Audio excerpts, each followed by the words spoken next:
Assalamualaikum warahmatullahi wabarakatuh. Pertama-tama marilah kita panjatkan puji dan puji syukur terhadap kehadiran Allah Subhanahu wa taala, di mana kali ini saya diberi kesempatan serta kesehatan untuk mengikuti sesi keempat ini. Yang saya hormatin Ibu Bapak dosen serta rekan-rekan mahasiswa yang sekalian. Perkenalkan, nama saya Madani Azarensa.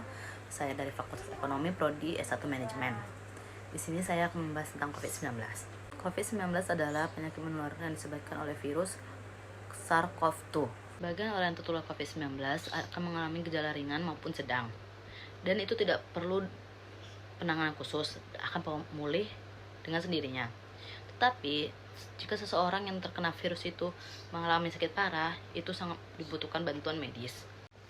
Cara penyebaran virus ini: virus dapat menyebar dari mulut atau hidung orang yang terinfeksi melalui partikel cairan kecil ketika orang tersebut batuk, bersin, maupun berbicara, bernyanyi, atau lain sebagainya yang mengeluarkan cairan air liur dari dalam mulut ataupun dari hidung.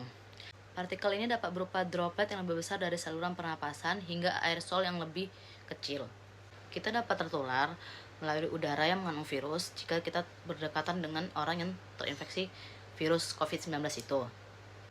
Kita juga dapat menular jika kita menyentuh bagian mata, hidung maupun mulut, di mana tangan kita habis menyentuh barang atau yang lain-lain di mana barang tersebut sudah terkontaminasi virus tersebut. Terdapat banyak dampak yang disebabkan oleh COVID-19. Salah satunya itu dampak COVID-19 terhadap perekonomian dan keuangan di Indonesia.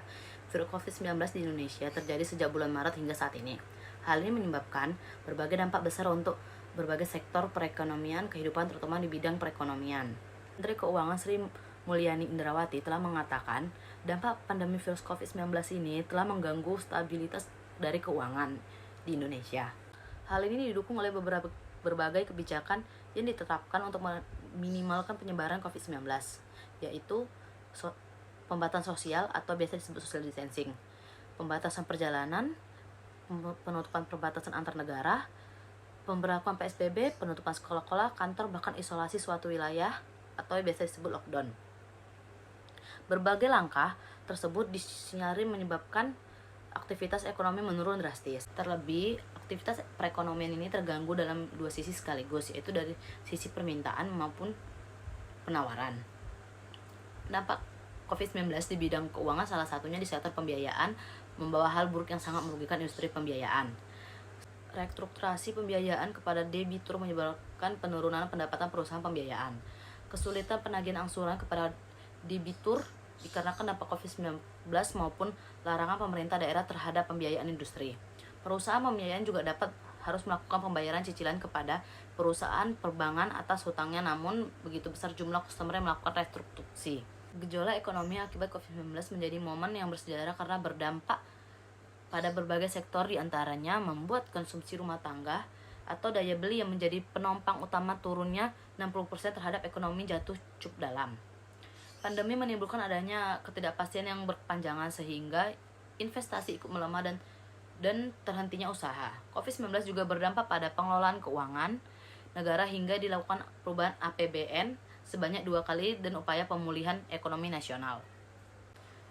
Dari dampak yang disebabkan oleh COVID-19, ada upaya untuk menekan dampak COVID-19 tersebut adalah dengan melakukan kebijakan makroekonomi dan berbagai langkah di bidang kesehatan agar risiko terhadap stabilisasi makroekonomi dan sistem keuangan secara keseluruhan serta pemulihan ekonomi secara bertahap dapat berkurang.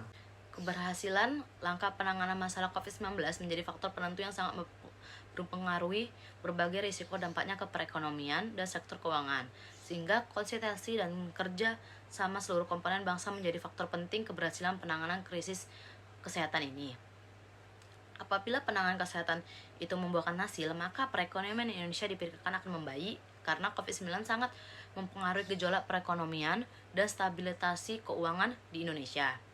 Beberapa kebijakan yang dilakukan pemerintah adalah dengan menertibkan peraturan pemerintah pengganti Undang-Undang PRPU Nomor 1 Tahun 2020 tentang kebijakan keuangan untuk penanganan pandemi COVID-19. Langkah lain yang dilakukan pemerintah adalah dengan menghimbau semua warga masyarakat agar mematuhi protokol kesehatan agar COVID-19 segera berakhir dan perekonomian stabilisasi keuangan kembali seperti semula. Protokol kesehatan yang dapat diterapkan yaitu menjaga jarak, melakukan 5M, bahkan melakukan social distancing. Sekian dari saya. Jika ada salah kata maupun pengucapan, saya ucapkan maaf. Terima kasih. Sampai jumpa.